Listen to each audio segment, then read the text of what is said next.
भैया हमन के पीछवा हुलकार के का हुई अगवा लोग चुपचाप खड़ी होकर सिर्फ वीडियो बनावत। अरे वीडियो में बनावत। और हमारे बीच बहुत ही अच्छे कलाकार विपिन बारू जी आए हैं जो कई तरह के मतलब हर तरह के आवाज निकालते हैं और आप सबके बीच सुनाएंगे। और इनका वीडियो मैं भी देखता हूं, आरती बहनी के चैनल द्वारा हम भी कई बार देखे हैं, बहुत अच्छा लगा है। और जितने भी यहाँ हमारे कलाकार है भाई बहन, सबका वीडियो आप लोग भी देखिए और सपोर्ट करिए क्योंकि ये हमारी यूट्यूब फैमिली है।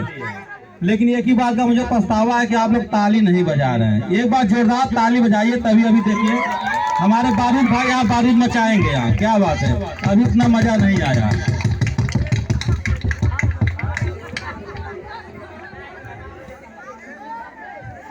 जितना सौ जने मिल के बजावत हम उतना हमारे भाई साहब अकेले हैं भगभकावत हम हैं।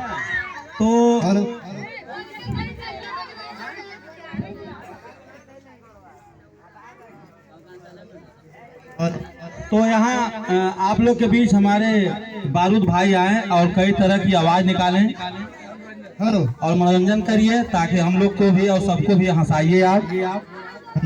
क्योंकि मेरा सपना था कि आपके सामने एक बार आपको देखूं भैया, थोड़ा सा